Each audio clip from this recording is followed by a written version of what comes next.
नमस्ते जी। आप सबके चरणों में मैं नमन अर्पित करता हूं और अपना और जनता सरकार मोर्चा का परिचय सत्र चल रहा है। मतलब सबने अपना अपना दिया, तो इसमें मैं थोड़ा अपना भी दे दूंगा और जनता सरकार मोर्चा का भी। परिचय सत्र ही रहेगा, ये परिचय ही रहेगा, लेकिन थोड़ा लंबा, क्योंकि जनता सरकार मोर्चा बड़ा है तो थोड़ा बड़ा हो जाएगा उसका। तो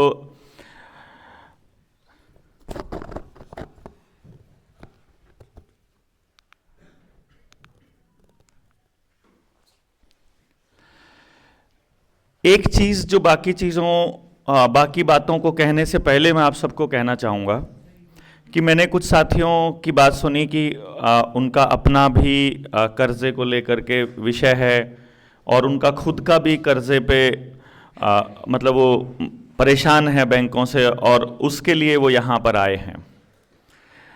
तो सबसे पहले मैं उनको एक आश्वासन दे दूँ, एक बात बता दूँ कि आप 3 दिन के लिए आए हैं। इस 3 दिन को बिल्कुल मजबूरी नहीं लेकर चलना कि आप पूरा 3 दिन रहोगे तो हम आपकी मदद करेंगे, ऐसा कुछ नहीं है। आप नहीं भी आएंगे, कहीं भी नहीं होंगे, आधे घंटे के लिए भी रहेंगे, तो भी आप ये समझ लो कर्जे वाला बिंदु खत्म हो गया। वो हमारी जिम्मेदारी है, अब अपनी जिम्मेदारी है, ठीक है ना। कर्जे वाला बिंदु खत्म, अब आपको कर्जे के लिए यहां बैठने की जरूरत नहीं है ना। अब आपको बैठना है तो फिर उस मिशन के लिए जिसके लिए जनता सरकार मोर्चा बना है उसको समझने के लिए। अगर आपको लगे कि कर्जे के इतर जो हम बात करेंगे अगले 3 दिन में वो भी इतनी जरूरी है जितना कर्जा उतरना जरूरी है, तो फिर आपको जनता सरकार मोर्चा के परिवार में शामिल हो जाना है। ये तो है पहली बात। दूसरी बात यह है कि जनता सरकार मोर्चा का जो कॉन्सेप्ट है वो परिवार बेस है। तो यहां कोई भी किसी को, मुझे 2 साथियों ने मुझे अभी सर बोला, तो सर नहीं बोलेंगे यहां पर, सब एक दूसरे को भाई बहन चाचा ताऊ जो भी उम्र में लगता है वो बोलेंगे सारे के सारे। ये दूसरा हमारा बिंदु है इसमें। तीसरा, हमारा यहां साथ लगने का जो मकसद था, जैसे एक साथी ने कहा था कि अब मुझे यकीन हो गया कि मैं अकेला नहीं हूं, और यह बात मैं पहले दिन से, जब से जनता सरकार मोर्चा बना तब से कह रहे हैं कि जब हमें यकीन हो जाएगा कि हम एक बड़े परिवार का हिस्सा है तो हमारी हिम्मत एक अलग ही लेवल पे होगी। आज हमारी 21वीं ट्रेनिंग है, ये 20वीं 21वीं। इन 20 ट्रेनिंग्स के पहले के अनुभव मैं आपको बता देता हूं। अगर आप इस क्राइटेरिया में फिट नहीं बैठते हैं तो आपने जनता सरकार मोर्चा का नाम नहीं लेना है जिंदगी में। अभी पिछली 7 दिन की एक ट्रेनिंग हुई, उसमें मैंने अपने एक साथी को बोला कि तुम्हारा सेशन है परसों को, तैयार कर लो, और तुम्हारा इस टॉपिक पर है, जिस टॉपिक पर तुम काम कर रहे हो तुम्हारा उस पर टॉपिक पे काम है, उस पर सेशन है, तुम्हें बोलना है। जब तीसरे दिन उनकी ट्रेनिंग होनी थी, वो मेरे पास आया, उसने मुझे बोला कि डॉक्टर साहब, मैं जो पैमाने मैंने आपके देखे हैं या अपने भाइयों के देखे हैं, मैं उस पैमाने में थोड़ा सा अभी पीछे हूं। मुझे रोज दारू पीने की आदत है, मैं छुप कर पीता था। जब से मैं यहां आया हूं मैंने हाथ भी नहीं लगाया, मेरा मन ही नहीं करता है। एक बार मुझे घर जाने के बाद जब मुझे यकीन हो जाएगा कि अब मुझे बिल्कुल पीने का मन नहीं कर रहा है और अब मैं अपने काम में रम गया हूं अपने समाज के लिए, मैं उस दिन वक्तव्य दूंगा, उससे पहले मैं स्टेज पर आकर नहीं बोलूंगा। उसने खुद मना कर दिया कि मैं इस परिवार का हिस्सा बन जाऊंगा। इस 20 ट्रेनिंग्स की सबसे बड़ी खासियत यह रही हमारी कि मेरी व्यक्तिगत और हमारे परिवार, मतलब मैंने ऐसा परिवार पाया, मैं ये उपलब्धि बता रहा हूं कि मेरी उपलब्धि है ये कि मैंने ऐसा परिवार पाया। हम लोग शादी करते हैं, अपने सगे संबंधियों को, बंधुओं को बुलाते हैं और चिंता में पड़े रहते हैं कि चार्जर ढूंढ के रखना पड़ता है, फोन रखना पड़ता है, संभाल के रखियो, कदे पीछे खो जाए, कदे टूम ठेकरी खो जाए, या कदे कोई सामान गुम हो जाए। 20 ट्रेनिंग्स की सबसे बड़ी खास बात यह रही कि 3-4 बार ऐसा हुआ कि किसी साथी का फोन 3 दिन तक उसने छेड़ा ही नहीं, किसी साथी के पैसे जेब से निकल गए पड़े रहे, वो तीसरे दिन वहीं पड़े मिले उसे, या फिर किसी के पास जमा मिले, और आज तक एक सिंगल छोटी या बड़ी कोई चीज ना टूटी और ना गुम हुई। ये सबसे बड़ी उपलब्धि है जनता सरकार मोर्चा की। दूसरी सबसे बड़ी उपलब्धि ये रही कि जितनी भी माएं, मेरी बहनें, मेरी भाभियां, दादी, चाची, जितनी भी आई यहां, जो महिलाएं हमारी इस संगठन में जुड़ी, उन्होंने जो फीडबैक हमको दिया वो ये दिया आज तक कि हमें ये एक ऐसी जगह मिली जहां आकर हम यही भूल गए कि हम दूसरे लोगों के बीच में हैं, या हम आज मतलब पुरुषों के बीच हैं। जैसे औरत को खास ध्यान रखना पड़ता है कि हम पुरुषों के बीच में हैं, हमारे इस मोर्चे में आकर के उनको, क्योंकि मैं आपको एक बात बताता हूं, औरत के पास परमात्मा की एक दिव्य शक्ति होती है जिसे वो सिक्स्थ सेंस बोलती हैं।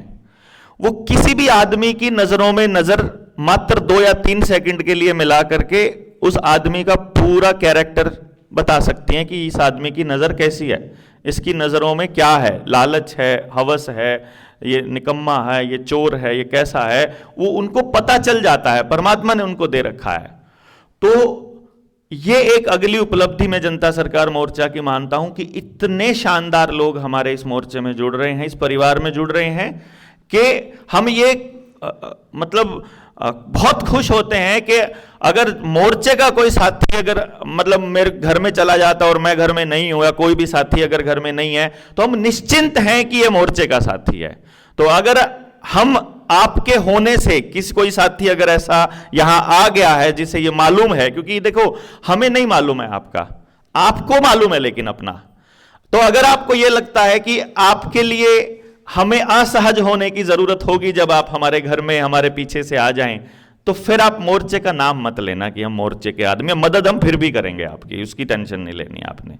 स्वार्थ के लिए हम एक दूसरे के साथ नहीं जुड़ेंगे, मतलब अपना स्वार्थ मेरा है जो है वो मैं बोलता रहता हूं हमेशा।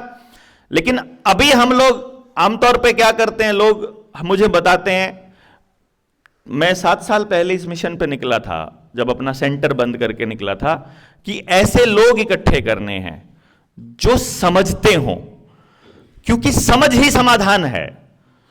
बिना समझे भीड़ इकट्ठी करने का कोई लॉजिक नहीं है। नियम बना देंगे यहां से ऐसे करना है, नहीं बात बनेगी। नियम को रट लेंगे लोग, रटने से नहीं होता है, जीवन में उतारने से होता है। और उसके लिए नियम बनाने की जरूरत नहीं होती है, आदमी को मालूम होता है कि मैं जो काम कर रहा हूं वो गलत है कि सही है, क्योंकि परमात्मा में ऐसी व्यवस्था है कि वो हर आत्मा को यह ज्ञान दे रखा है कि तू जो कर रहा है वो कितना गलत है कि सही है। अंदर से उस काम को करते हुए ऊर्जा आती है तो करते जाओ, अगर डर लगता है तो मत करो। बहुत सिंपल सा फंडा है। अगर यह लगता है कि इस बात का पता चल गया तो फलाना बंदा क्या कहेगा, मेरी मां क्या कहेगी, मेरी बहन क्या कहेगी, अगर ऐसा कोई काम करते हो तो वो मत करो। और अगर जहां आप अपने बच्चे की आंख में आंख डालकर अगर ये कह सकते हो कि बेटा मैं ये करता हूं, तो वो काम करना है, बस सिंपल, इतना सा बात है। उसके लिए कोई नियम बनाने की जरूरत नहीं है। सुबह से लेकर रात तक अपने कामों में आप इतना सा कर सकते हो तो भी बात बन जाएगी। बहुत ज्ञानी होने की जरूरत नहीं, बहुत किताबें पढ़ने की जरूरत नहीं, किसी महापुरुष को फॉलो करने की जरूरत नहीं, क्योंकि उसके पास, परमात्मा के पास सारा ज्ञान है। और जब आप अपनी आत्मा को खोलकर चलते हैं तो वहां से सीधा संदेश आता है। हमारे ऋषि मुनियों ने जो वेद लिखे वो कहां से लिखे? यही बताते हैं कि उनको परमात्मा ने ज्ञान दिया। वो सीधा ज्ञान कहां से आता है? वो सीधा ज्ञान तो तभी आएगा भाई जब बर्तन का दरवाजा खुला होगा, ऊपर से ढक्कन खुला होगा तो आएगा। ढक्कन ही बंद करके रखते होते हैं, हम अपने को ही ज्ञानी मानते रहते जैसे हमें ही सब कुछ मालूम है। सो ये चीजें हमको ध्यान रखनी है जब हम मोर्चे में आगे बढ़ेंगे। अलग अलग राज्यों से आप आए हुए लोग हैं, परिवार बड़ा हो रहा है, बड़े परिवार में झगड़े भी बड़े टाइप के होते हैं, वो झेलते हम आ रहे हैं पिछले 7 सालों से, और बिल्कुल निश्चिंत होकर झेलते आ रहे हैं। हमको पहले से मालूम होता है कि किस तरह का आदमी क्या क्या करने वाला है। वो आपने मेरी एजुकेशन वाली और दिमाग की वाली ट्रेनिंग आपने देखी होगी, तो मुझे मालूम होता है कौन सा आदमी क्या कहां तक जाएगा। तो हम इसको जाने देते हैं कि जाओ तुम, देखते हैं कहां तक जाओगे। तो जब हम, लेकिन जहां बात बस से बाहर हो जाती है, फिर उसके बाद कमान हम लोगों को लेनी पड़ती है। तीसरी चीज जो मोर्चे में आपको ध्यान रखनी है, आपने डॉक्टर बलहारा इतना बोल दिया, आदमी को बार बार अपना नाम सुनकर अहंकार होने लग जाता है। यह बात मतलब उसका जब बहुत ज्यादा लोग उसको अप्रिशिएट करने लग जाते हैं, और मेरे अंदर आ रहे अहंकार को मैं देख रहा होता हूं, मुझे दिख रहा होता है वो। तो इसलिए आप सबसे गुजारिश ये रहेगी कि आगे से जब भी आप जनता सरकार मोर्चा के किसी साथी का, अगर मेरा नाम भी अगर आप लेते हैं, तो आपको वो नाम जनता सरकार मोर्चा ही लेना है। भाई मैंने देवेंद्र बलहारा की वीडियो देखी, अगर आप ऐसा बोलना चाहते हो तो आप बोल दो जनता सरकार मोर्चा की वीडियो देखी। जनता सरकार मोर्चा का एक साथी मिला मुझे, क्योंकि ये जो जनता सरकार मोर्चा है ये बड़ा है, देवेंद्र छोटा है। देवेंद्र बड़ी बात नहीं है, कुछ मतलब आदमी को वैसे अहंकार होता है, उसके बस की मेरी औकात नहीं है कुछ भी करने की, आपकी कोई औकात नहीं है। वो करवा रहा है, वो निमित्त मात्र हमको बना रहा है, वो हमको कह रहा है, वो मतलब आपको क्या लगता है कि मैं एवं ही पागल हो रहा हूं? आपको क्या मतलब, आपको मेरे को अपने परिवार की चिंता नहीं होगी, मेरे को अपने काम धंधे की चिंता नहीं होगी? पर यकीन मानिए, मैं कल मेरे साथ अंकुश था, तो अंकुश से मैं बात कर रहा था, वो बात मेरे सरफेस पे आ गई इसलिए मुझे याद है, नहीं तो मैं भूले बैठा हुआ था, कि जब मैं 2016 में जब मैंने अपना इंस्टीट्यूट छोड़ा, पढ़ाना छोड़ा था, तो मेरी पत्नी ने मुझे यह कहा कि अब आपको कोई नया दौरा पड़ गया। ये लाइन थी उनकी, क्योंकि उससे पहले 2011 में मेरे को दौरा पड़ा था नौकरी छोड़ने का। मैं हरियाणा सरकार में टीचर था, तो मैंने कहा नहीं, नौकरी नहीं करनी है। और मैं, अंकुश भी उसी दिन भी मेरे साथ में ही था वहाँ, जब हम लोग ट्रैकिंग पे गए हुए थे, तो वहाँ कुछ टीचर्स का ग्रुप मिल गया मुझे, और उनको मैं पुराना जानता था। मैंने बोला मैं डिस्ट्रिक्ट कमिश्नर हुआ करता था आपके ग्रुप का। अरे आप टीचर थे? मैंने कहा हाँ। आपने नौकरी क्यों छोड़ी? तो मैंने कहा मज़ा नहीं आ रहा था। तो उसने बोला फिर अब क्या करते हो? मैंने कहा मज़े लेता हूँ। क्योंकि मैं ऐसा कोई काम नहीं करता जिसमें आनंद नहीं आता, जिसमें हम मस्ती में नहीं होते, ऐसा कोई काम ही नहीं करते। यहाँ आपके बीच बैठे मस्ती में है, अपन लड़ रहे हैं सरकार से, मस्ती में है। वो मस्ती कहाँ से आती है कि जब कोई काम करते हुए, जो आर्य जी ने बड़े स्पष्ट बोला कि वो घुटन होती है, वो पता चलता है कि अब घुटन में जी रहे हैं, अभी नींद में जी रहे हैं, अभी नहीं समझ में आ रहा है। तो वो जैसे किसी महान आत्मा को परमात्मा ने कुछ मतलब समझ दी होगी, पता नहीं हम जैसे बुद्धू लोगों को सिर में हथौड़े बजते होते थे। मतलब आप सोचिए, मेरे दिमाग में एक विचार आया है, मुझे आंख बंद करता हूं तो कुछ दिख रहा है, और दिखने के बाद मैं विचलित हो जाता हूं, और जब मैं उसे अपनी पत्नी को बता देता हूं तो मैं शांत हो जाता हूं। अब कई बार ऐसा होता है कि वो पत्नी नहीं मिलती आसपास, तो फिर मैं किसी दोस्त को बता देता हूं तो भी शांत हो जाता हूं। तब मैं कहीं पे बैठा हूं वहां बता देता हूं तो भी शांत हो जाता हूं। तो मुझे समझ में यह आ रहा है, आपको मैं ये बताऊं कि जो चीजें बाहर निकलने से अंदर शांति आ रही है, फिर आप उसको अंदर रख ही नहीं सकते ना, ये आपकी मजबूरी है, फिर वो बचता है सिर के अंदर। तो अपन तो अपने मतलब के लिए लगा हुआ हूं मैं, कहीं आप ये सोच रहे हो कि मैं समाज बचाने के लिए या देश बचाने के लिए लगा हुआ हूं, मेरा अपना स्वार्थ है, क्योंकि मेरा सर दुखता है अगर मैं नहीं बोलूंगा तो, अगर नहीं बताऊंगा तो इसलिए ये काम कर रहा हूं मैं। और रही बात, एक साथी ने बात बोली थी कि आप देवेंद्र बलहारा को आपको सुरक्षित करना है। जिस दिन आपने देवेंद्र बलहारा को सुरक्षित करने की बात सोची, उसी दिन मोर्चा खत्म होना शुरू हो जाएगा। देवेंद्र बलहारा, अभी आपने तो किसी ने तो राजीव भाई को भी सुरक्षित रखने की सोची होगी। जॉन एफ कैनेडी के पास तो पूरी सुरक्षा थी अमेरिका का राष्ट्रपति होते हुए, है। हमारे देश के प्रधानमंत्री लाल बहादुर शास्त्री के पास तो पूरी सुरक्षा थी, इंदिरा गांधी के पास तो पूरी सुरक्षा थी। इन षड्यंत्रकारियों के खिलाफ जिसने भी बोला है, उसकी सुरक्षा में भी उन्हीं के लोग होते हैं, ठीक है ना। और मुझे कई लोगों ने शुरू में बोला था कि आप अपनी सुरक्षा के लिए क्या करते हो। मैंने कहा मैं अपनी सुरक्षा के लिए बस उसको बोलता हूं कि तू ही देख, तेरे को चलाना है तो ठीक है, नहीं चलाना है तो तेरी मर्जी के बिना अपनी क्या औकात भाई। आप कौन सुरक्षा कर लोगे किसी की? मतलब अपना, ये सब वहम की बातें हैं, इस पे नहीं जाने का, ठीक है ना। ये अपनी आत्मसंतुष्टि के लिए, अपनी आत्मा की तृप्ति के लिए, अपनी बात को मतलब अपने प्रेम को दर्शाने के लिए आपका बहुत बहुत शुक्रिया, लेकिन हमारी औकात नहीं है किसी से बचने की। उसने जब डिसाइड करा वो अपने आप कर लेगा, अपना इलाज वो ढूंढ लेगा, बहाना ढूंढ लेगा। तो इसलिए क्या करना है, हमने ये बोला कि मालूम नहीं है जिंदगी कितनी बड़ी है कितनी नहीं है, और इसलिए आज जो इंपॉर्टेंट है सिर्फ वो करना है, आज जो जरूरी है सिर्फ वो करना है। कल क्या होगा ये अपने अधिकार क्षेत्र में आता ही नहीं, अपना ही नहीं अधिकार क्षेत्र। अभी मैं यहां खड़ा होकर क्या बोलने वाला हूं, जो यहां आएगा, जो जबान पर आएगा, इस पे मेरा अधिकार है। उसके बाद आप जूते मारोगे कि प्रेम करोगे, ये आपके अधिकार क्षेत्र में चला जाएगा। उसी टाइम आप बात मानोगे कि नहीं मानोगे, तो ये अब आपका क्षेत्र, अधिकार क्षेत्र है कि उस बात को आप कैसे लोगे। It's your chance. मेरा अपना काम हो गया, बात खत्म।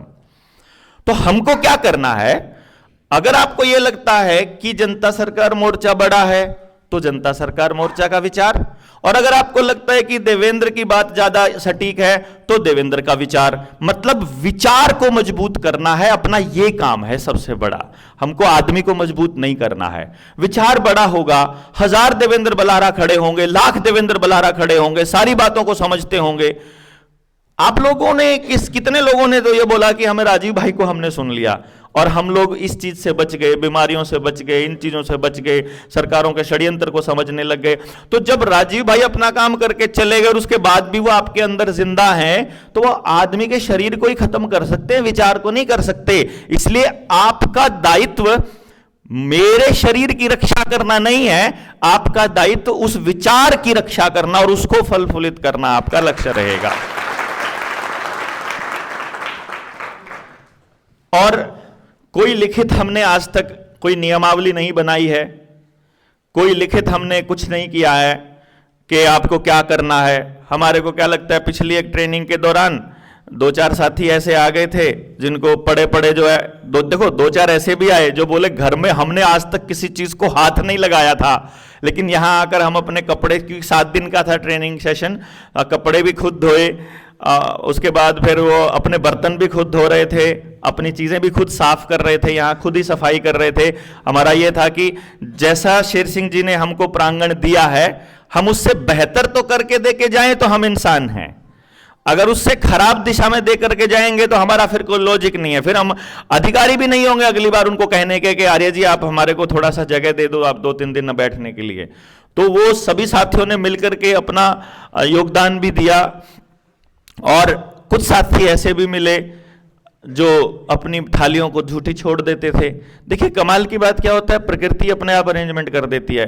कुछ साथी ऐसे थे जो अपना भी नहीं करना चाहते थे, तो उन्होंने थालियां झूठी छोड़ दी। कुछ साथी सेवा करना चाहते थे, उन्होंने वो साफ कर दी। किसी ने किसी से शिकायत ही नहीं करी कि वो झूठी छोड़ गए, वो ये कर गए, वो व्यवस्था अपने आप चल गई।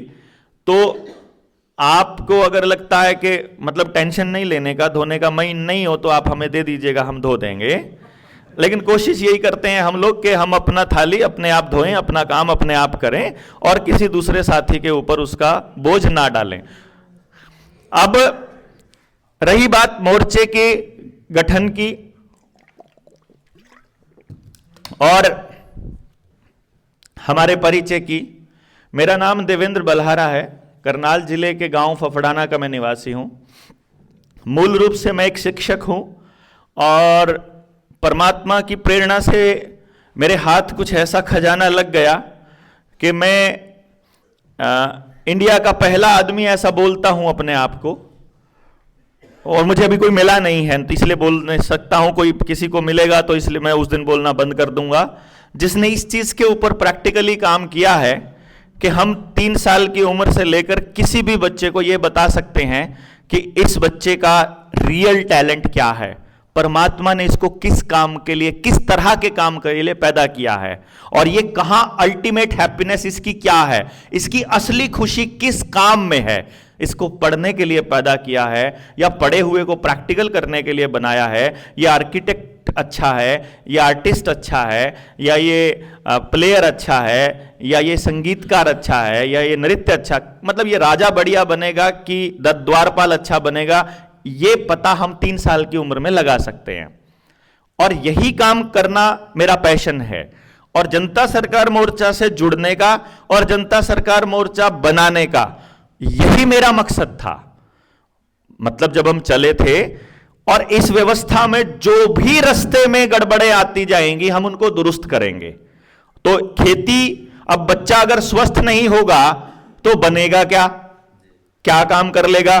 तो स्वास्थ्य के लिए काम करना बहुत जरूरी है। फिर उस समाज की नीतियों को बनाने के लिए आदमी कैसा पॉलिसी मेकर बनना चाहिए, तो राजनीति में भी हम लोगों को अपनी सलाह देनी पड़ेगी कि हमें क्या करना चाहिए, क्या नहीं करना चाहिए। अर्थव्यवस्था को अगर ठीक से नहीं संभाला तो वहां भी गड़बड़ हो जाएगी, उस पर भी हमको सलाह देनी पड़ेगी, है। न्याय व्यवस्था पे भी हमको बात करनी पड़ेगी कि भाई आप किसी का झगड़ा हो गया तो निपटारा कौन करेगा। आजकल की पुलिस और ये जो जज जिनके रीडर 200 रुपए में तारीखें देते हैं, ये न्याय करेंगे क्या? मतलब ये न्याय नहीं करेंगे। अभी आपको आर्य जी ने बताया कि इनकी पावर इतनी मात्र थी कि ये किसी को छोड़ सकते हैं अगर सबूत नहीं मिला तो, और इनको मालूम होता कई बार कि आदमी गंदा है, ये इसने कर रखा होगा पक्का, लेकिन सबूत नहीं है तो हाथ बंधे हुए हैं। न्याय नहीं होगा, फैसले होंगे वहां पर। तो न्याय की व्यवस्था तो समाज बनाएगा। शिक्षा सरकार का विषय नहीं है, स्वास्थ्य सरकार का विषय नहीं है, न्याय सरकार का विषय नहीं है, खेती सरकार का विषय नहीं है। सरकार ने कॉरपोरेशंस के प्रभाव में आकर जबरदस्ती उसके ऊपर अपना कब्जा कर रखा है। ये सारे विषय समाज के हैं, और समाज के नेक आदमी बोलना बंद कर गए। शरीफ आदमी और अच्छे आदमी बोलना बंद कर गए, क्योंकि उसे लगा मैं तो अकेला खड़ा हूं, ये गंदे और लुच्चे गुंडे लोग बैठ गए वहां पर फैसले करने वाले जगह पर, इसलिए हमको शरीफ आदमियों को डर लगने लगा। तो उन शरीफों को बोलना सिखाना जनता सरकार मोर्चा का मकसद है, ये हम करने जा रहे हैं। क्योंकि जिस युद्ध में हम आगे पार्टिसिपेट करने वाले हैं, ये ज्ञान युद्ध है। यहां जिसको समझ होगी कि बैंक क्या फ्रॉड कर रहा है, बैंक में आए हुए आदमी, बैंक से आए हुए आदमी से सीधा बात करे, बैंक वाले के पास जवाब नहीं होता है, भाग जाता है। तहसीलदार से बात करने आए, तहसीलदार 1 मिनट में कह देता है कि हम क्या करें, कोर्ट का ऑर्डर है। डीसी से बात करने जाओ, हम क्या करें, कोर्ट का ऑर्डर है। वही बात जो कोरोना के टाइम पर आपकी आंगनबाड़ी वर्कर, आपका पुलिस का आदमी और जो डॉक्टर कहता था हम क्या करें, हमारी तो नौकरी है, ऊपर से ऑर्डर है। ऊपर से ऑर्डर कौन दे रहा है तुमको? नेताजी को बोलो, बोलता है मुख्यमंत्री का ऑर्डर है, मुख्यमंत्री बोलता है, बोला ऊपर से ऑर्डर है, ऊपर वाला बोलता है ऊपर से ऑर्डर है। अब हम ये कहने वाले हैं जनता सरकार मोर्चा वाले कि हम जो कह रहे हैं ऊपर से ऑर्डर है, हम ये बोलेंगे ना।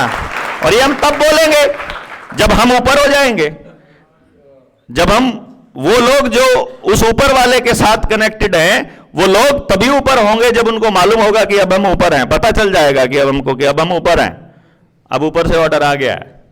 और ये अगर किसी जज के पास जाते हैं, सामने रख दी उसके पिटीशन, सारी बात बता दी, सारी सच्चाई निकाल के रख दी, लेकिन वो जो भाई ऑस्ट्रेलिया वाले साथी बता रहे थे कि ऑस्ट्रेलिया की मतलब जुडिशरी बिकी हुई है, और वो भारत की जुडिशरी पता नहीं कैसी है। भैया भारत में जुडिशरी है ही नहीं है, मैं बता दूं आपको, जुडिशरी नहीं है यहां पर।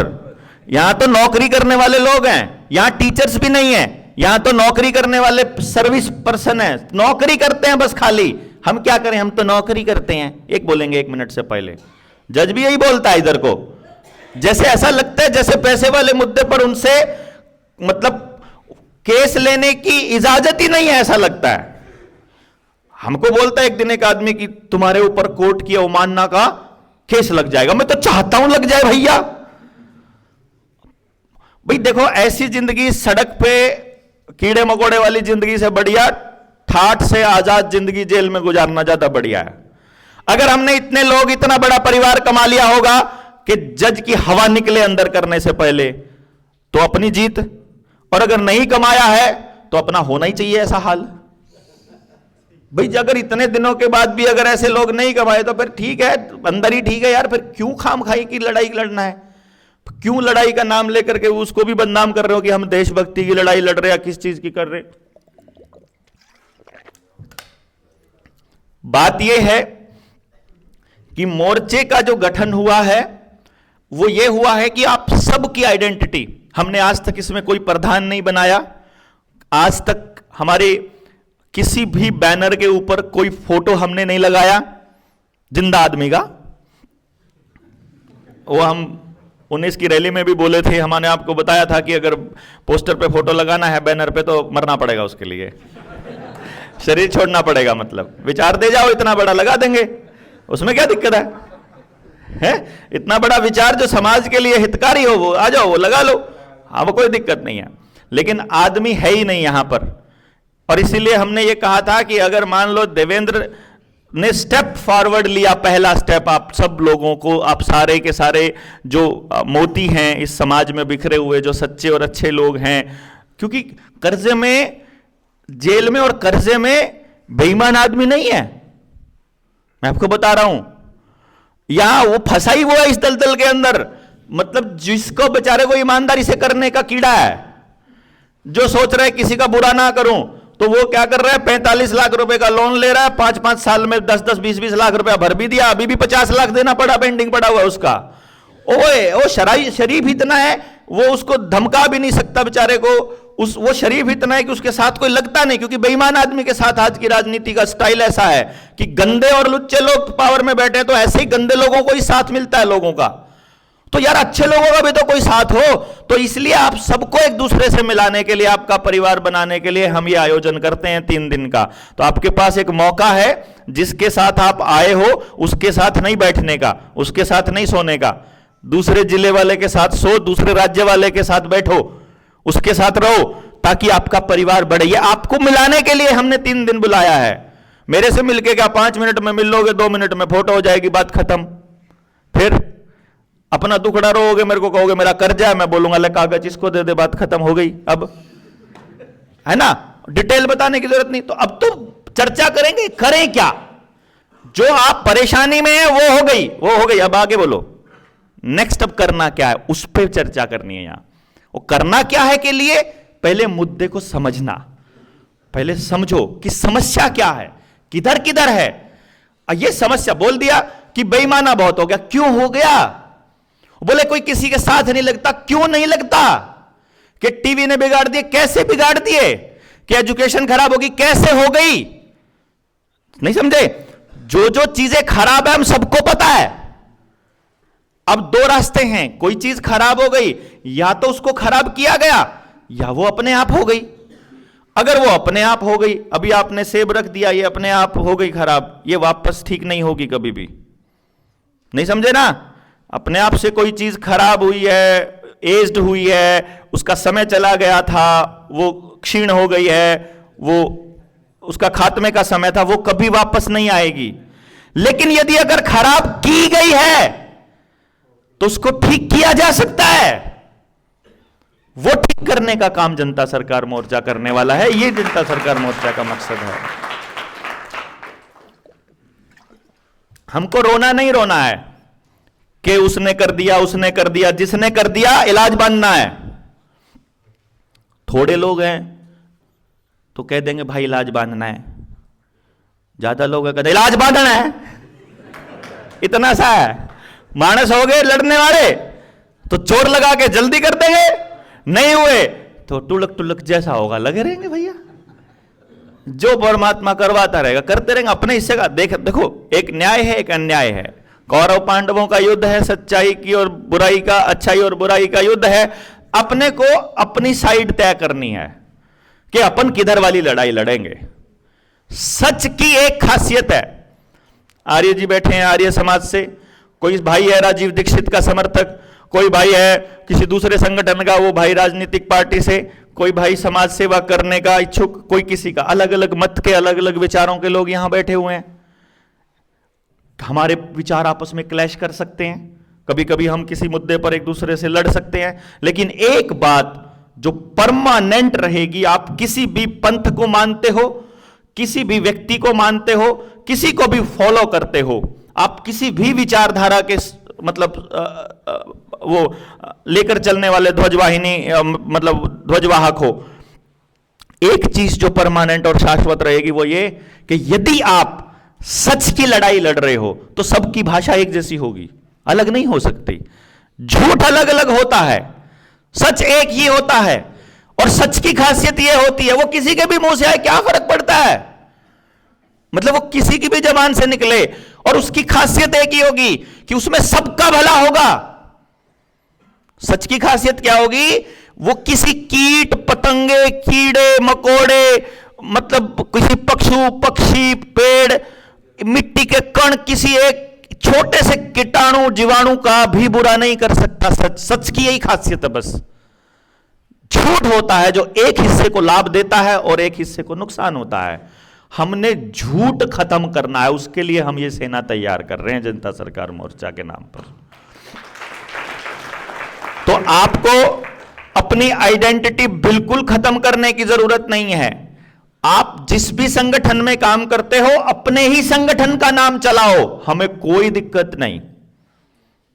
मतलब यार, अब मैंने अपनी जिंदगी में या आपने अपनी जिंदगी में 15-15 साल किसी एक संगठन को बढ़ाने में लगा दिए और अचानक से कोई देवेंद्र बलारा आए और वो कहे कि जनता सरकार मोर्चा में शामिल हो जाओ और अपने संगठन का नाम लेना बंद कर दो। आप अपनी क्रेडिबिलिटी को अपने पास रखिए, अपनी क्रेडिबिलिटी का आश्वासन हमको दे दीजिए कि लो जी, ये मैंने 15 साल में अच्छाई कमाई है, आपकी बुराई हमको नहीं चाहिए। सिंपल पहले बार बोल रहे हैं भैया, नहीं चाहिए।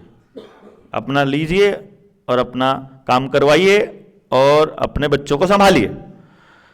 लेकिन अगर आप अच्छे लोग हैं तो हमारे से हमारी क्रेडिबिलिटी लीजिए और हमको अपनी क्रेडिबिलिटी दीजिए, हमको अपनी ऊर्जा दीजिए और हमसे हमारी लीजिए। समझ गए ना? मकसद क्या है कि हमको एक दूसरे को ताकत देनी है। हमारा मकसद है कि किसी भाई के साथ कोई अन्याय हो रहा है, अगर कोई अन्याय कर रहा है कोई भाई, तो हम नहीं है भैया आपके साथ। समाज के साथ, अगर आप समाज के किसी भी व्यक्ति के साथ आप गलत कर रहे हो, हम नहीं है आपके साथ। सीधी सी बात। कोई भी व्यक्ति ऐसा कर रहा है जो समाज में किसी का नुकसान कर रहा है, वो जनता सरकार मोर्चा का हिस्सा नहीं है। पहले ही दिन हम आपको पहली मीटिंग में बोल रहे हैं, अगर आप समाज का अच्छा कर रहे हैं और आपके साथ बुरा हो रहा है तो हम सब आपके साथ खड़े होंगे, इसका भरोसा हम देने की कोशिश करेंगे। लेकिन पहले आपको अपने समाज में या तो आप सत्यापित हैं, या तो आप पहले से एस्टैब्लिश हैं, या आपको ये बताना पड़ेगा। क्योंकि बहुत से लोग हमने ऐसे देखे हैं जो शुरू में आते हैं, मैं बहुत ईमानदारी से 6 महीने में लगने लग जाते हैं, मैंने इतना किया मोर्चे के लिए। भैया नहीं करने की जरूरत, मोर्चे के लिए कुछ करने की जरूरत नहीं। अपने परिवार, अपने समाज, अपने संगठन के लिए कर लो, उसमें जहां समाज का भला होता हो वो कर लो। मोर्चे के लिए कुछ करने की जरूरत नहीं। समझ गए ना? ना देवेंद्र के लिए कुछ करने की जरूरत, ना एक दूसरे के लिए, अपने लिए कीजिए। मैं अपने बच्चे के लिए कर रहा हूं भैया, मैंने बताया आपको, मेरा सिर बजता है, मैं नहीं बोलता हूं तो मैं तो अपना सिर ठीक रखने के लिए बोलता हूं। मैं बोल देता हूं। अभी वो सुशील है ना, अपना दोस्त जनता सरकार मोर्चा में, सुशील भाई हैं, सुशील नरवाल, वो शाम को जब हम 3-4 जगह मतलब बोल के 2-2 घंटे 3-3 घंटे बोल के लोगों को समझा के आ जाते, गाड़ी में बैठते ही मैं अपना पानी पी के फिर हम जोर जोर से हंसते बोलते होते हैं, देखे कितना हरामी है, लोगों को टेंशन दे के आ गया, भड़क अपनी सारी निकाल के, और अब खुद आराम से बैठा हुआ। तो भैया मैं तो यही कर रहा हूं, मैं तो इसीलिए निकलता हूं, मैं तो अपनी भड़क तुमको दे दूंगा, बात खत्म, अपना काम हो गया है। आप उसको उठा के किधर मर्जी फेंको, उसका यूज करो, आगे दे दो किसी को, हम क्यों रखनी अपने पास। वो 2 जने थे, वो बताया था इधर नरवाना के पास, बोलता है एक घर वाले हैं, वो तेरे को गालियां दे रहे थे, उसके चाचा गाली दे रहे थे। कहते क्या करे था, कितने बोलता वो बलारा ने लड़का पागल कर दिया है, वो सारा दिन इधर उधर कुछ ना करता है तो दिमाग खराब हो गया उसका, सुसाइड, उसका अंदर से डिप्रेशन में जाने वाला है, तो उसको बोल भड़क निकाल दे। वो ज्यादा ले अंदर ही रख रहा है, सिंपल है। और जो मैं दे के आया, मैं तो पता है मैं तो क्या दे के आया हूं। इतनी बड़ी समस्या को पूरा खोल के जब बताएंगे, अंदर बहुत से लोगों को रात भर नींद नहीं आती है।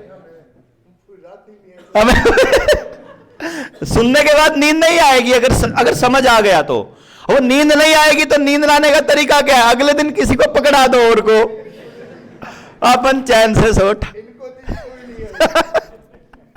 अपने को तो आ गई होगी ना, अपने को। ये देखो सामने लाइव एग्जांपल है, देते ही खत्म। अभी घर वाली बात नहीं मान रही थी, मतलब ये तब की बात बता रहा हूं, 2020 की। क्या पागल हुए फिरते हो? अब पागल हुए क्या फिरता? अब एक बात भी सोचो भाई, सड़क उधर पीएचसी के बाहर लाइन में लगे बैठे हैं लोग, और मेरी कोई सुन नहीं रहा है, तो मैं लाइन में उधर खड़े होकर के बोल रहा हूं मत लगवा, तुम्हारे साथ ये होने वाला है। मैं पूरा भाषण उनकी तरफ मुंह किए बिना अकेला बोले जा रहा हूं। बोल दिया, अपना हो गया भाई। अपने देखो, अपने हिस्से का ही काम कर सकते हैं और क्या कर सकते हैं। हमने तो गीता में यही सुना है भगवान कृष्ण से कि तुम यही कर सकते हो, तुम्हारा अधिकार क्षेत्र यहीं तक है, बस इससे आगे नहीं है। अब पत्नी मेरी बोले किसी को समझ तो आता नहीं है, कोई सुनता तो है नहीं है, लोग तो ऐसे ही लाइनों में लगे। अरे मैं कहा जब आएगा आ जाएगा। मेरे को ठीक लग रहा है, मेरे को अच्छा लग रहा है, मैं करके मुझे लगता है 1-2 आदमी वहां से निकल गए लाइन में से, तो मुझे लगा ये 2 तो बचे। हाँ भाई, ये 2 तो लाइन से निकल के जब वो वापस मुड़ते हैं भाई मजा आता है कि ये 2 तो बचे। उसके घर वालों के साथ क्या बीतती है आप नहीं समझ सकते। आदमी का तो परिवार खत्म हो जाता है। कमाने वाला आदमी अगर अपाहिज हो जा रहा है, अपंग हो रहा है, शरीर टूट जा रहा है, अगर बीमार हो रहा है, लकवे में सारी कमाई लगा रहा है, उसका तो पूरा फैमिली खराब हो गया। हमको दिखने को वो एक आदमी दिख रहा है, परिवार के लिए तो वो पूरा संसार है ना भाई। तो मैं पत्नी को समझने का तरीका क्या? अब देखो एक चीज समझ लीजिएगा ध्यान से, जब हम इस ट्रेनिंग में बताते हैं, ट्रेनिंग का मूल मंत्र क्या है कि अखबार को ज्यादा नजदीक से पढ़ोगे तो कुछ समझ में नहीं आता है, दूर करना पड़ता पहले। इसका मतलब समझते हो कि जितना करीबी रिश्ता है उसको नहीं समझा पाओगे कभी। समझ गए?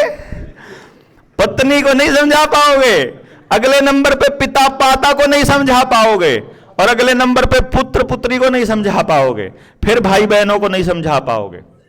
यही कारण रहा बहुत से लोगों ने बहुत सच्ची बातों को अपनाया। बहुत से ऐसे क्रांतिकारी लोग निकले। मैं ऐसे लोगों को जानता हूं जिन्होंने अपना जीवन मतलब पूरा तप की तरह जिया, लेकिन वो अपने ही परिवार को नहीं समझा पाए, क्योंकि वो समझाते रहे। वो समझने का एक वक्त होता है, एक तरीका। वो ट्रेनिंग जब आप एजुकेशन वाली करोगे ना, आपको अपने परिवार में रहने वाले, अपने दोस्त, अपने समाज में रहने वाले हर व्यक्ति का पता चल जाएगा कि उसको बात कैसे समझ आएगी। तो जब आपको सामने वाले आदमी का पता चल जाएगा कि इसको कैसे आएगी, उसको वैसे ही समझा दो, बात खत्म। और अगर वो तरीका आपको नहीं आता तो मत समझाओ, रिश्ता तो कम से कम खराब मत करो। अब मुझे मालूम है कि मेरी पत्नी को कैसे समझ में आएगी, मतलब बहुत लोगों को समझ में आती है जब वो सवाल करते हैं, तब जब वो समझना चाहते हैं तब। बहुत लोग ऐसे होते हैं, अभी देखो क्लास में मास्टर जी पढ़ाते हैं, क्लास में मास्टर जी पढ़ाते पढ़ाते 3-4 को तो समझ में आ जाती है टक से, 3-4 को आती है रिवीजन में, 3-4 को आती है फिर मतलब तीसरी चौथी पांचवी बार में। और कुछ तो ऐसे होते हैं मरे बटे, वो तो ये कहते हैं भाई बात ठीक है, तू बता दियो करना क्या है, बस समझ में नहीं आता अपने को कुछ भी। तो उनको समझ में नहीं आता है कुछ भी। और जिनको समझ में नहीं, तो क्यों नहीं आता? क्योंकि आप उनकी आंख में आंख डालकर समझा रहे होते हो, और वो ये मानने को तैयार नहीं होता कि मैं इतना पागल थोड़ी हूं कि मेरे को बात समझ नहीं थी। वो सुनेगा ही नहीं, वो समझेगा ही नहीं।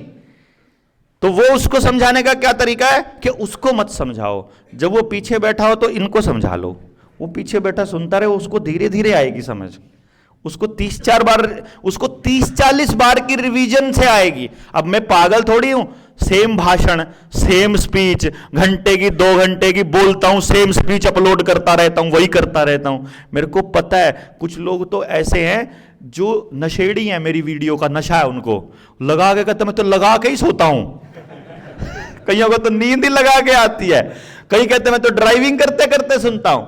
उनको समझ में एक बात आज आएगी, एक हिस्सा कल आएगा, एक हिस्सा आगे आएगा और एक हिस्सा लंबे समय में आएगी। तो मैंने पत्नी को समझाना था, मैंने उसके साथ चाल खेली। मैंने क्या खेला कि मतलब किसी की कॉल आ गई उधर से, महाराष्ट्र से, कि डॉक्टर साहब आपको आना है और इधर जो है व्याख्यान देना है। तो मैंने पत्नी को बोला, मैं कहा महाराष्ट्र घूमने चलना है क्या? बोली चलो। तो बस जी, फिर अपने को क्या था, मैंने एक मीटिंग सेट करी आगरा में, चंडीगढ़ से चले, एक मीटिंग करी करनाल में पहली, अगली करी आगरा में, अगली करी झांसी में, अगली करी ग्वालियर में, मतलब ग्वालियर झांसी, और फिर अगली करी नागपुर में, और फिर ऐसे करते करते वाया भोपाल होते हुए अपन अकोला पहुंचे। अकोला से फिर उधर मतलब जो है वापस नागपुर से होते हुए और पहुंच गए रायपुर, और फिर रायपुर से ऐसा टूर निकाल के आए 10 दिन। अब 10 दिन वो कहीं जा ही नहीं सकती अपनी बात छोड़ के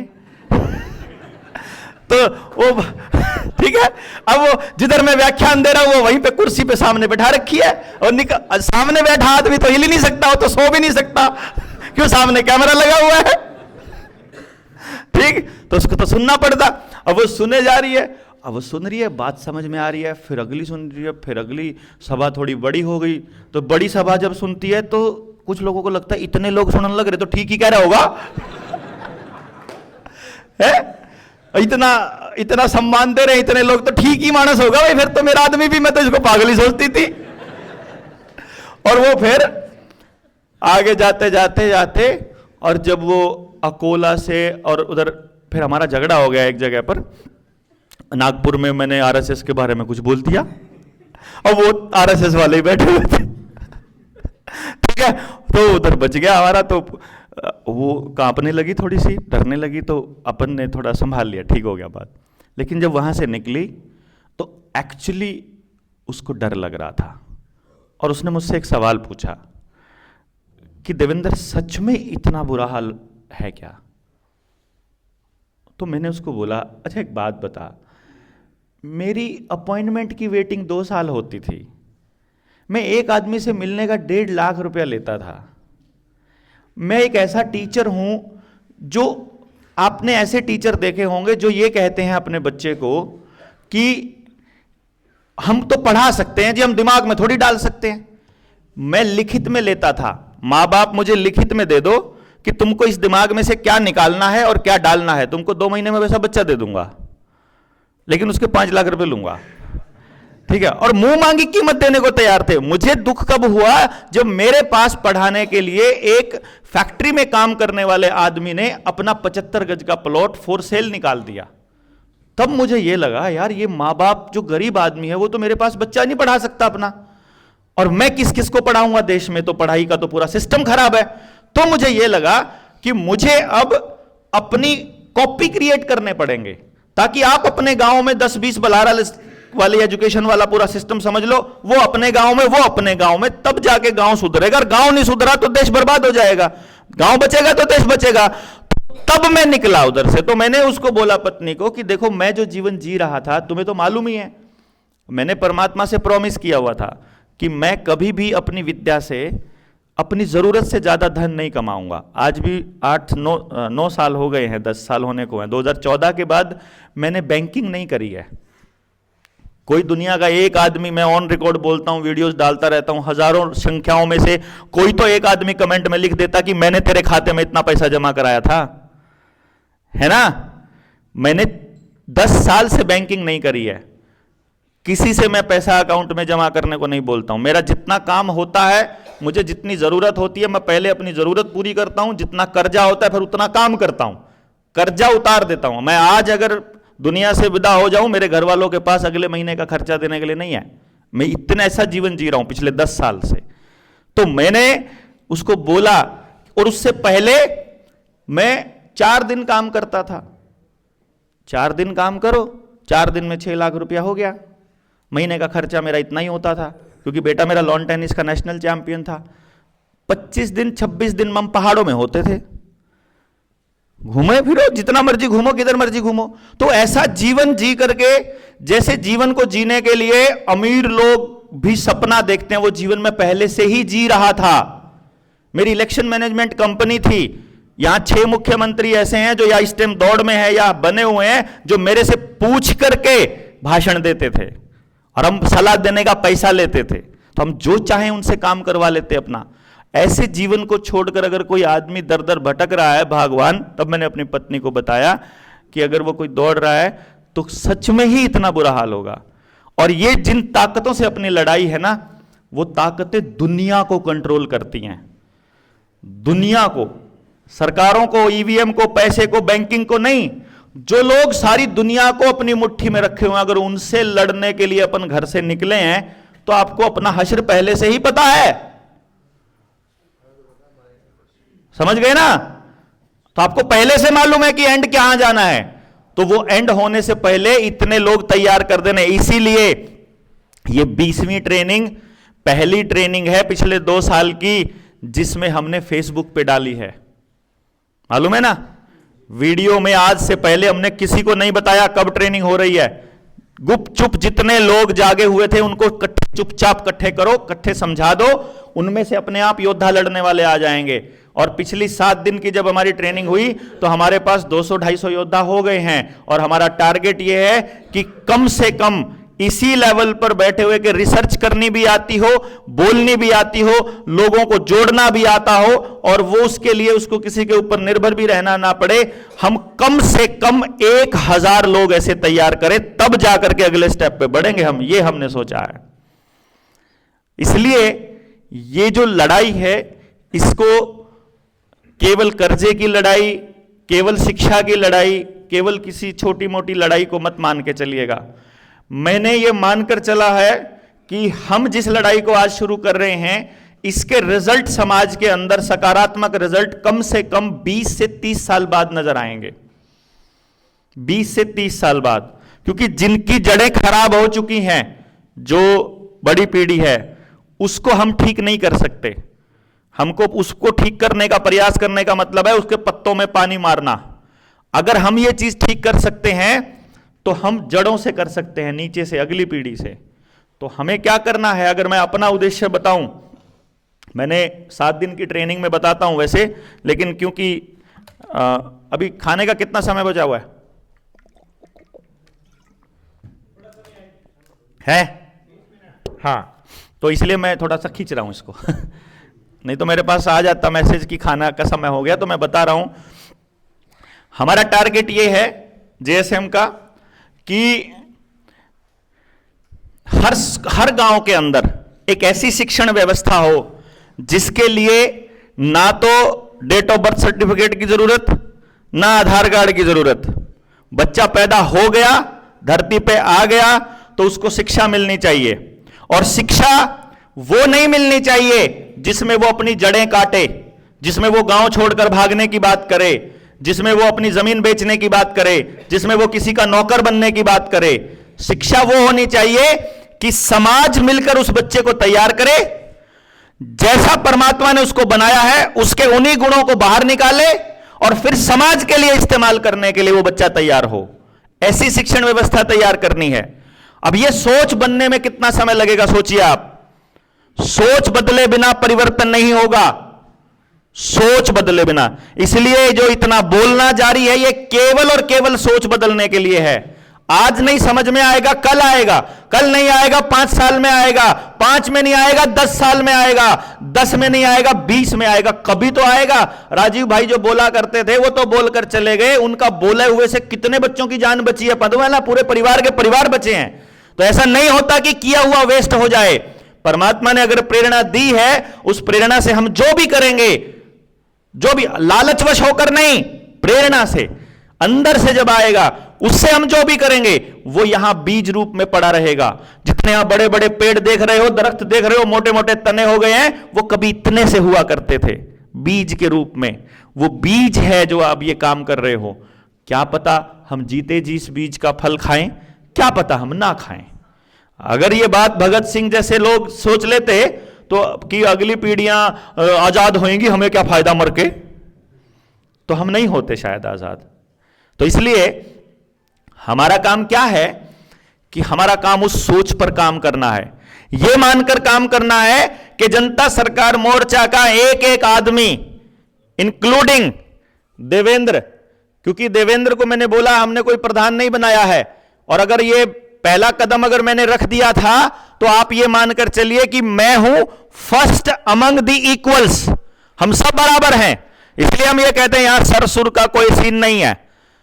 अब जब आने वाले वक्त में जब गद्दी पे बैठा करेंगे तो गुरुजी बोला करिएगा, अभी गुरुजी वाला समय नहीं आया। अभी हम भाई हैं, एक दूसरे के साथ खड़े होकर कंधे से कंधा मिलाकर हम लड़ने वाले लोग हैं। तो अभी हम इस लड़ाई को कंटिन्यू करेंगे जब, तो हमारे पास बहुत सारी समस्याएं आएंगी। उन समस्याओं के समाधान क्या हो, समाधान पर चर्चा करना है। मतलब जेएसएम मतलब सॉल्यूशन।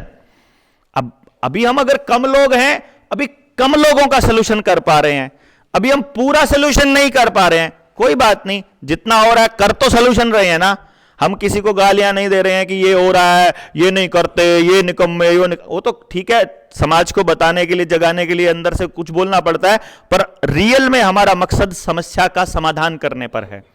उसमें बहुत से ऐसे लोग भी होंगे, अब नाम मिल गया भगत सिंह को मरने का, मर गया मतलब शरीर छोड़ दिया, लेकिन आत्मा रूप में, विचार रूप में विद्यमान है, मूर्तियां भी लगती हैं, शहीद का दर्जा हम लोगों ने दिलों में दिया हुआ है उनको, सरकारों ने तो नहीं दिया खैर।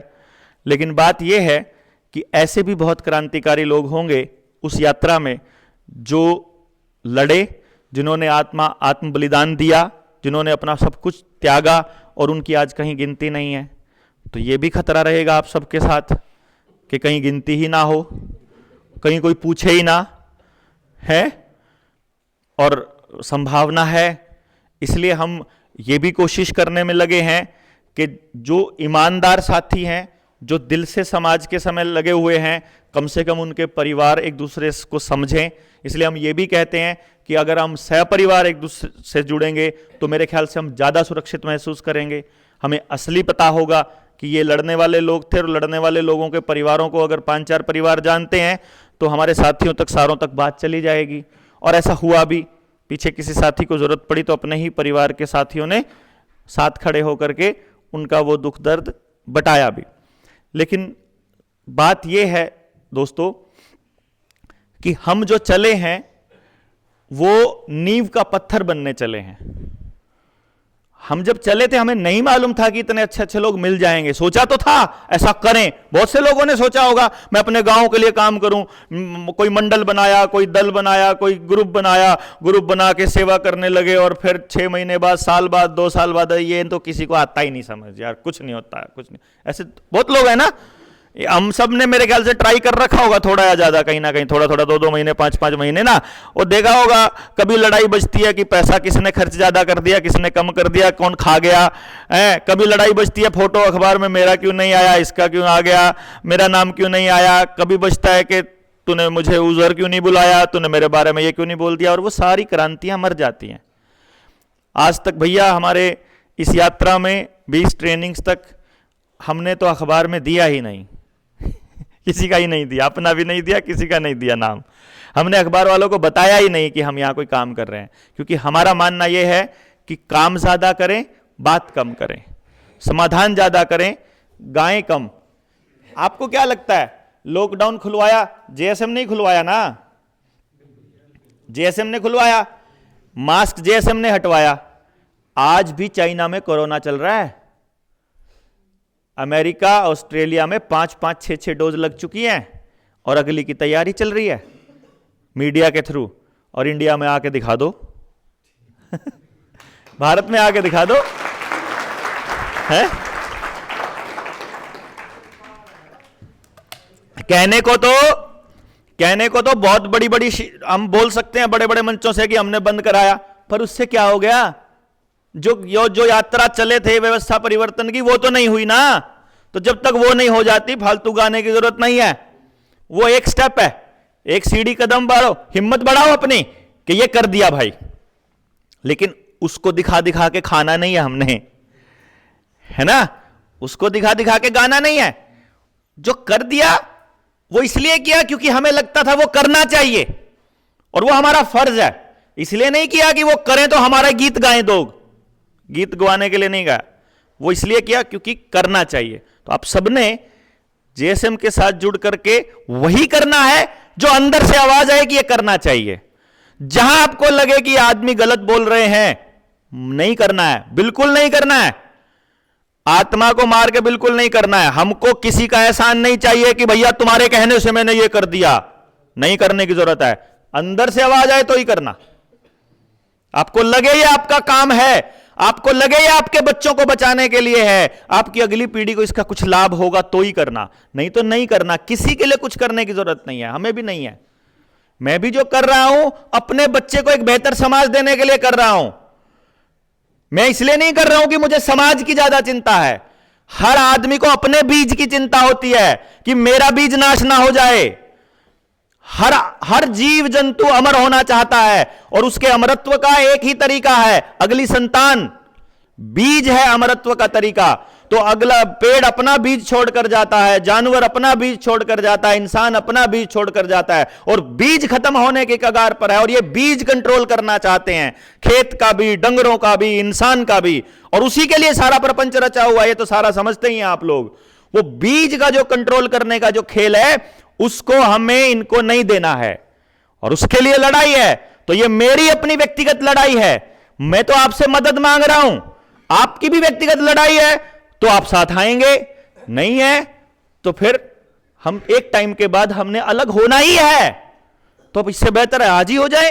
काहे को अपनी ऊर्जा खराब करें, काहे को हमको झूठा आश्वासन दे कि इतने लोग जुड़ गए हमारे साथ। हम जितने लोग हमसे जुड़े हुए हैं, 19 नवंबर की रैली रखी, सभी साथियों ने यह बोला कि सीजन का टाइम है। बीजेपी ने रैली सरका करके, एक बीजेपी का सहयोगी एमएलए था, उसकी रैली 19 को कर दी। सारे मीडिया वालों को पैसे दे करके उस रैली में बुला लिया कि हमारी कवरेज ना हो। हमारे साथियों को टॉर्चर किया गया। सबने ये कहा कि देवेंद्र, रैली की डेट आगे सरका देते हैं, सीजन की वजह से पब्लिक कम आएगी, लोग कम आएंगे गांव से। तो मैंने अपने साथियों को एक ही बात कही थी, मैं चाहता हूं कि कम आए, मैं चाहता हूं कि वही लोग आए जिनको सारे कामों से ज्यादा यही जरूरी लगता हो। हमें क्या झूठे अहंकार में पब्लिक को पीठ दिखाना हमारा मकसद थोड़ी ना है। हमारा मकसद है कि सच में यह पता लगाना कि भैया तुम इतने लोग हो, अब मिल लो। कल को तुम्हें लगता हो कि यह संख्या बढ़ानी है, बढ़ा लो। अभी तुम्हें लगता हो तुम अभी लड़ सकते हो तो अभी लड़ लो। क्यों जी? कम से कम इतने साथी तो हो कि एक बंदा जेल में जाए तो जेल को घेर सके चारों तरफ से, है? कम से कम इतने साथी तो हो कि चुपचाप मैसेज कर दें कि कल सुबह 11 बजे विधानसभा के बाहर मिलो। कोई ऐलान ना करना पड़े, किसी को ना बताना पड़े, कोई फेसबुक नहीं। एक आदमी ने 20 आदमियों को बता दिया, बस फोन कर करके, कल विधानसभा 12 बजे। ठीक? अगर पता लगे कि भाई ये संदेश इस तरह से पहुंचने का तंत्र जब तक विकसित नहीं होता, तब तक आप लड़ नहीं सकते हो। और अगर हमारा ये विकसित हो गया तो फिर भैया हमारे हरियाणा में कहते हैं गिट्टी में गुंठा दे देंगे इनके। है? तो हमको अपनी व्यवस्था, अपने बच्चों की व्यवस्था अपनी तरीके से बनानी है। और वो कौन सा तरीका होगा? जिसमें हर किसी का भला हो। बात ही खत्म। कुछ लोग उसको वैदिक परंपरा बोलते हैं, कुछ लोग उसको मतलब धर्म का रास्ता बोलते हैं, कुछ लोग उसको सच का रास्ता बोलते हैं, लेकिन असल में यह प्रकृति का रास्ता है, परमात्मा का रास्ता यही है। एक ही रास्ता है, वो एक ही होता है। जिधर से मर्जी बोलो, जिस मर्जी धर्म का आदमी हो, जो मर्जी हो, कुछ नहीं है। हमारी सबसे बड़ी उपलब्धि क्या मालूम है? जेएसएम की ट्रेनिंग में आए, तेलंगाना से हमारे 3-4 साथी हैं, उधर से हैदराबाद से भी हैं, और उत्तर प्रदेश से मुस्लिम साथी बहुत जुड़े। आप यकीन मानिए, जितने साथी जेएसएम की ट्रेनिंग में आया, हर व्यक्ति मांसाहार छोड़ चुका है। सब बताते हैं फोन करके, हमने मांस छोड़ दिया भैया खाना। गाय बांध ली 2 लोगों ने। क्या मतलब? किसी ने नहीं बोला। हम बोलते नहीं है, हम नहीं कहते कि गाय को बचाना चाहिए। अरे हम तो बताते हैं गाय कहां स्टैंड करती है, उसका रोल क्या है भाई। हम तो ये बताते हैं कि ये हमें दे क्या क्या रही है। हम तो ये बता रहे हैं कि तुम जो खा रहे हो ये मांस, इसका क्या रोल है। बस इतना। खाओ, तुमको खाना है तो हम कौन रोकने वाले यार, हम कौन कंट्रोल करने वाले। नहीं समझे? रास्ता बता दिया। एक आदमी 18 साल से ऊपर का यहां बैठा हुआ है, उसे इतनी अकल है, उसे कौन सा काम करना है कौन सा नहीं करना है, बताने के बावजूद भी अगर वो कर रहा है, इसका मतलब समझ में नहीं आया है। तो समझ में नहीं आया तो समझाने वाले की गलती है भैया, बच्चे की गलती नहीं होती है, मास्टर जी गलत होते हैं, ये मान के चलना है। जब मैं गांव में जाता, लोगों को समझाता, लोगों को नहीं आता समझ में, तो कुछ साथी मेरे बोलते इनको नहीं आएगा समझ। मैं कहा नहीं, हमको नहीं आ रहा समझाना, हमें अपने सुधार समझाने में तरीका में सुधार करना पड़ेगा। शायद इतना सुनकर नहीं आ रहा होगा, शायद हमें कोई और तरीका ढूंढना होगा। अगर हमें लगता है कि हमारा वाला रास्ता एकदम परफेक्ट और सही है और इसके भले का है, तो भैया हमारे को हार मानने की जरूरत ही नहीं है। हम जितना करेंगे अच्छा ही करेंगे, है मतलब चाहे कितना ही हो। 100 को बताया, 1 का हो गया, अच्छा ही हुआ ना, माड़ा तो नहीं हुआ। तो हमें को रास्ता बदलने की भी जरूरत नहीं है, हां तरीका बदलने की जरूरत हो सकती है।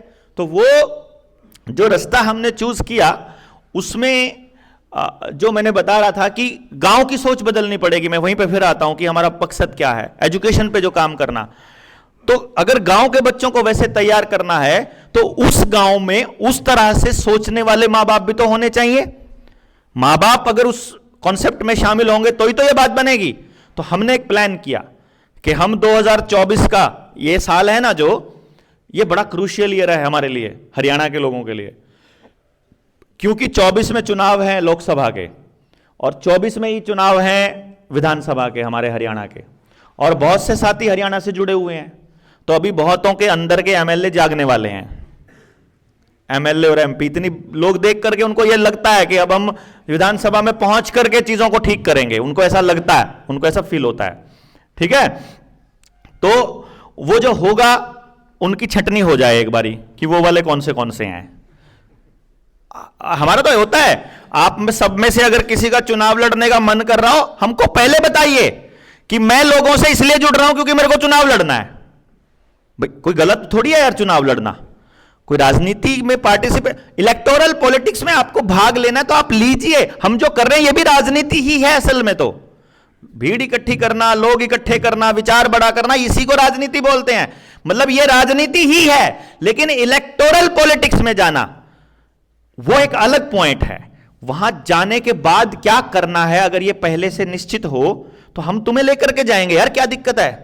अगर तुम अच्छे आदमी हो, प्रामाणिक आदमी हो, समाज के लिए इतना लगे हुए हो और समाज तुम्हारे लिए गारंटी लेता हो, तो हम थोड़ी रोकेंगे। हम तो चाहेंगे हमारा भाई कोई बने वहां, कम से कम वो थाने में फोन करके बोल तो देगा कि देवेंद्र पकड़ा है, लठ मत मारियो, इतना तो बोल ही देगा। हमारा नुकसान क्या है उसमें?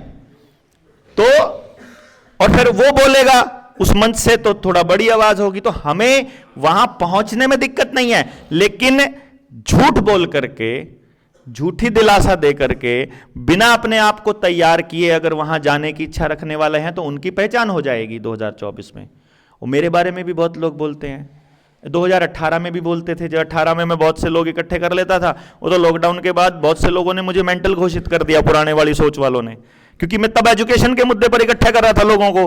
वो एजुकेशन वाले मुद्दे पर उनको अपने बच्चे का फायदा दिख रहा था, मैं उनको समाज के फायदे के लिए इकट्ठा कर रहा था। वो सिर्फ अपने बच्चे का सोच रहे थे, तो वो सिर्फ अपने का सोच रहे थे। जब मैंने इस कोरोना में सच्चाई बतानी स्टार्ट करी तो उन्होंने मुझे मेंटल डिक्लेयर कर दिया। तो कोई बात नहीं भाई, हम नए ढूंढ लेंगे, हमको क्या, आदमियों की कमी थोड़ी है सच्चे लोगों की इस देश के अंदर। कुछ पहले वाले जुड़े हुए हैं, कुछ नए जुड़े। अब 24 के चुनाव तक हमारा भी पता चल जाएगा और आपका भी चल जाएगा, है कि नहीं? तो सबका मालूम पड़ने के बाद समाज भी वेट कर रहा है कि जीएसएम क्या कहेगा चुनाव के केस में, इसका क्या स्टेप रहेगा। क्योंकि हमारे साथी तो पूछेंगे ना हमसे। अभी आप लोग जुड़ गए मान लो, तो आप तो ग्रुप में चर्चा करोगे ना, फिर किसको देना है, विकल्प क्या है, कहां जाएं। तो उस पर भी हमको कुछ ना कुछ अपना वक्तव्य भी देना पड़ेगा, अपना विचार भी देना पड़ेगा, अपने साथियों को बताना भी पड़ेगा कि मैं ऐसा सोचता हूं, आप जैसा सोचते हो आप उसके लिए स्वतंत्र हैं।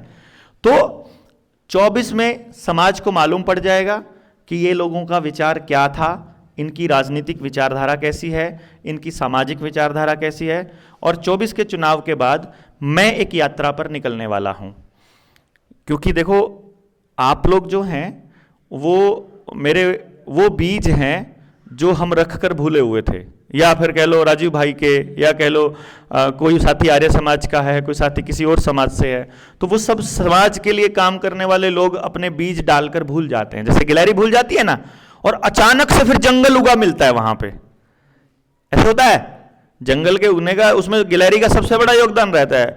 वो छुपा कर रखती है फ्रूट को, बाद में वो फ्रूट जो है वो वहाँ सड़ता गलता रहता है, फिर बाद में वो कभी ना कभी जब एनवायरनमेंट उसको ठीक मिलता है, अनुकूल वातावरण मिलने के बाद वो वहाँ पेड़ का रूप धारण, वो मतलब उगना शुरू कर देता है और फिर वो जंगल बन जाता है। तो जो बीज हम लगा लगा के, डाल डाल के, दबा दबा के भूल रहे हैं, अलग अलग जगह जा करके हम लोगों से मिल रहे हैं, हम नहीं लेके आते वहां से उन लोगों का संपर्क सूत्र भी नहीं लेके आते हम। तो लोगों को इकट्ठा रहता है ना, नंबर इकट्ठे कर लो इनके, हमको नहीं करने भैया। तुम में से, आप में से जितने लोगों को विचार पसंद आएगा, हम धक्के से जुड़ेंगे। मैं आपसे दूर जा ही नहीं सकता, आप मेरे से दूर जा ही नहीं सकते। मैं तो 3 दिन के लिए आया हूं, बरत लो कितना बरतना है, कर लो बात कितनी करनी है, कर लो चर्चाएं, पता चल जाएगा ये तो सिर्फ समस्या समस्या रोता है, ये तो अपनी अपनी गाता है, इसमें समाज का दुखड़ा है। पता चल जाएगा ये 4 लोगों से परमानेंट जुड़ना, इन 4 से फोटो फोटो खिंचाने हैं, ये 4 अपना जा करके चुप रहने वाले हैं। पता चल गया, इसमें क्या फालतू के दिमाग लेना।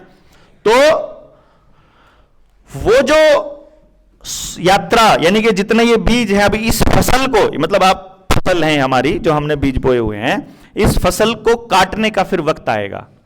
क्योंकि बोते हुए तो किसान ट्रैक्टर से भी बो सकता है, स्पीड में भी बो सकता है, लेकिन काटते हुए बैठकर काटेगा तो फसल बढ़िया कटती है। मशीन से नहीं कटती है, कंबाइन से नहीं काटनी है हमने ये फसल बैठकर काटनी है।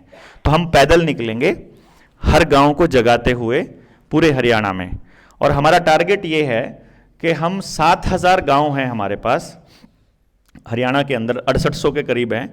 तो हर गांव से 2 बच्चे हम लेंगे, हर गांव से 2 बच्चे, एक बच्चा वो जो पे कर सकता है और एक उस कैटेगरी से जो पे नहीं कर सकता है। उनकी कंडीशंस कुछ हमारी ऐसी रहेंगी आने वाले टाइम में कि जिसका डेट ऑफ बर्थ सर्टिफिकेट नहीं बना हुआ, जिसने वैक्सीन नहीं लगवाई हुई, जिसने आधार कार्ड नहीं बनवाए हुए, उनको प्राथमिकता मिलेगी। ठीक है। नंबर 2, जिनके मां बाप उन बच्चों के बारे में ज्यादा बुराई कर सकते हो, जितनी ज्यादा बुराई कर रखी होगी वो चाहिए हमको। क्योंकि तुम्हें लगता है कि ये खराब हैं, वो दे दो हमको।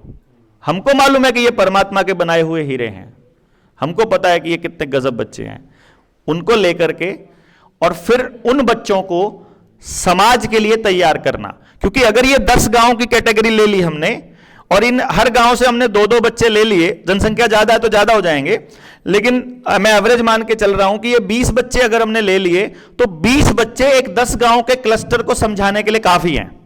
और बचपन से लेकर के और जवानी तक अगर हमने उनको दुनिया में चल रहे षड्यंत्र, दुनिया का अनर्थ शास्त्र, दुनिया की राजनीति का स्टाइल, दुनिया की सीआईडी का, सीबीआई का, सीआईए के षड्यंत्र, दूसरे षड्यंत्र अगर हमने स्कूल लेवल पर समझा दिए, प्लस उनको वो स्किल दे दी कि वो जीवन में भूखे ना मरे। क्योंकि हमारे जो शिष्य कुल है, हम गुरुकुल नहीं रखेंगे उसका नाम, वो शिष्यों के लिए होगा, बच्चों के लिए होगा, तो वो शिष्य कुल होगा। हमारे शिष्य कुल की खासियत क्या रहेगी कि वहां पर आने वाले बच्चे को समाज में स्थापित करके शिष्य कुल देगा। उसको रोटी कैसे खानी है, पूरा परिवार कैसे पालना, उसकी गारंटी हमारी होगी। माँ बाप को टेंशन लेने की कोई जरूरत नहीं है, सब सिरदर्दी हमारी। वो बिजनेसमैन पैदा हुआ है, वो आईएएस बनने के लिए पैदा हुआ है, उसको हमने सीआईए में भेजना है, हमने सीआईडी में भेजना है, उसको हमने कहां भेजना वो हम जाने, हमारा काम। तो वो एक पूरी की पूरी फौज तैयार होगी षड्यंत्र से लड़ने के लिए, जो आने वाले वक्त में अगली पीढ़ी को समझाएगी, बताएगी। क्योंकि ये सोच बदलने का काम, और हमारा किया हुआ कब दिखाई देगा? आज शुरू करेंगे 26 में, तो 10-15 साल बाद दिखाई देगा। तो मैं अपनी 20 साल की ऊर्जा लेके चला हुआ हूं कि 20 साल और धक्के ही खाने हैं अपने को अभी फिलहाल। उसके बाद कभी कुछ कर पाए तो कहीं कुछ होगा, और नहीं कर पाए तो ऐसे साथी तैयार करना जो जहां हम छोड़ के जाएं वो यहां से आगे बढ़ा दें उसको। तो ऐसी एक यात्रा जैसे हमने शुरू की है, इसमें व्यक्तिगत स्वार्थ के लिए आपको बिल्कुल एंटर नहीं करना है। इसमें अगर आपको लगता है कि समाज में जब आप अच्छा करेंगे, मतलब आप अपने व्यक्तिगत स्वार्थ के लिए आएंगे और अगर अकेले देवेंद्र के ऊपर आप अपना सोच का बोझ डाल देंगे या अपने मतलब इन समस्याओं का, तो वो नहीं कर पाएगा। ये सबको मिलकर के करना होगा और हम बराबर का हिस्सेदारी रहेंगे। जब एक स्टेप वाइज हम लोग आगे बढ़ेंगे, हमें कोई जल्दी नहीं है कहीं पर भी कुछ भी करने की। इस जल्दबाजी के बिना हम जो भी करेंगे, बिना जल्दबाजी के करेंगे। और आप सब लोग जो हैं, आप जो सारे साथी जो मतलब जुड़े हुए हैं, ये सारे साथियों ने जो भी व्यवस्था करी है यहाँ, अब कल ही आ गए थे अपने साथी, इस व्यवस्था को बनाए रखने के लिए आप कितने सहयोगी रहेंगे ये अगले 3 दिन की यात्रा हमें बताएगी। लेकिन हमें ये मालूम है कि जेएसएम मतलब समाधान। मतलब क्या है? अगर आप समस्या का समाधान नहीं हो तो आप ही समस्या हो, हमारा ये मानना है। अगर आप समाधान का हिस्सा नहीं हो, अगर आप समाधान का हिस्सा नहीं हो तो आप समस्या हो। तब आप देख लो कि आप समस्या हो कि समाधान हो। समाधान हो तो आप जेएसएम हो, और समस्या हो तो फिर समस्या ही हो, फिर आपको ही पहले काटेंगे। समस्या ही काटने के लिए जेएसएम बना है भैया। ठीक है, तो आप सब साथी जुड़े, दूर दूर से आए, हम 3 दिन यहीं रहेंगे। अपने परिवार को बढ़ाइए, सब दोस्तों के नंबर लीजिए और कोशिश कीजिएगा भविष्य में एक दूसरे से पैसे उधार ना लें। ठीक है, और अगर करें तो एक दूसरे को मदद करें। ऐसा नहीं मदद करना कि पैसे उधार दे दो, ये मदद नहीं होती है, ये तो भीख जैसा होता है। इमरजेंसी सामने वाले को पता होती है कि इमरजेंसी में मदद करनी है। आपको, मैं ऐसा मानता हूं कि अगर आपको पैसा चाहिए या पैसा देना चाहते हो किसी साथी को, तो पैसा नहीं देना है, पैसा कमाने का रास्ता दो, ऐसा तो उसका स्वाभिमान बचा रहे। कुछ साथियों ने हमको बोला था शुरू में कि कुछ साथी हैं जो गरीब घर के हैं और वो जेएसएम में काम करना चाहते हैं, अगर उनके घर का खर्चा चल जाए तो वो जेएसएम में फुल टाइम दे सकते हैं।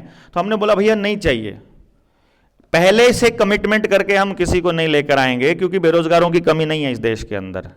जिसको आग लगी है ना, वो तो घर का नाश करके आएगा, समझ गए? क्योंकि मैं आपको अपनी बता देता हूं, मैं ठीक ठाक सक्षम आदमी हूं, लेकिन जब जेएसएम को बना रहा था 8 महीने तक मैं घर नहीं गया।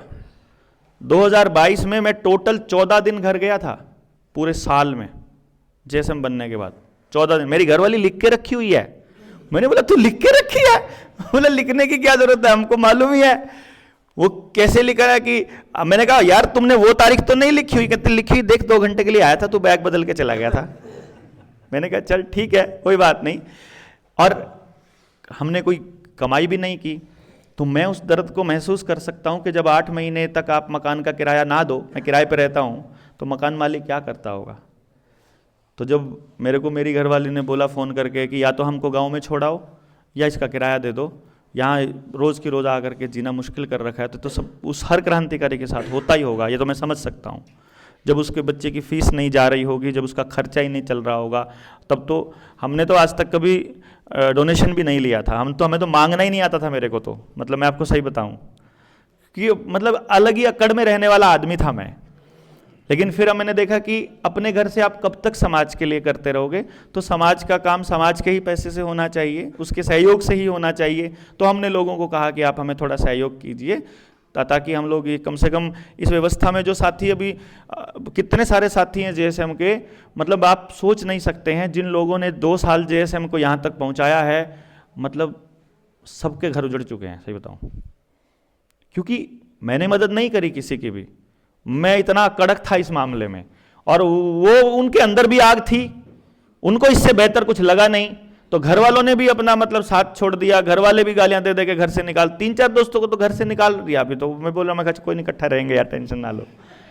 सो इट्स नॉट दैट ईजी, ये टफ जॉब है, मुश्किल रास्ता है। हमें अपने स्वाभिमान को भी बचा के रखना है, हमें अपने इस ज्ञान की इस ज्योति को भी जला के रखना है, हमें अपने आप को अहंकारी होने से भी बचाना है, हमें अभिमानी होने से भी बचाना है, हमें लालची होने से भी बचाना है, हमें देना है। हम देते कब तक रहेंगे, आई डोंट नो।